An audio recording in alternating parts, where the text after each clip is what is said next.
Good morning everyone. সকালে ঘুম থেকে উঠে রেডি হয়ে গেছি, কারণ আমার এখন মর্নিং যোগা ক্লাস চলছে 8টা থেকে 9টা।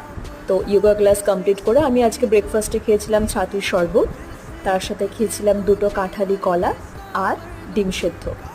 তারপর স্নান টান করে রেডি হয়ে বেরিয়ে পড়েছিলাম অফিসের জন্য। সময় খুচরো থাকে না না কাছে। আমি কচুরির দোকানে, কারণ আমি যখন রাস্তা দিয়ে যাওয়া আসা করি তখন একটা দিদি থাকে, ও আমাকে খুচরো চায়, কিন্তু 10 টাকার নোট বা 20 টাকার নোটগুলো এতটাই বাজে, দেওয়া যায় না। তাই আমি ঠিক করেছি আজকে আমি ওকে কচুরি কিনে ও দেবো। দিদি, নাও, কালকে তুমি আমাকে খুচরো চাইছিলে, আমার কাছে খুচরো ছিল না। এটা ওই কচুরি আছে, খেয়ে নেবে, ঠিক আছে? আমি খেয়ে এসেছি বাড়ি থেকে, তুমি এটা খেয়ে নেবে, ঠিক আছে? তো এই হলো ওই দিদিটা। তো আমি ঠিক করলাম যে খুচরো যদি আমি দিয়েও দিই, সেই 10 টাকার নোট যদি দোকানে না চলে তাহলে কি খাবে। তো সেজন্য আমি ওকে আজকে খাবার কিনে দিলাম। তারপর আমি আমার জায়গাতে এসে কাজ শুরু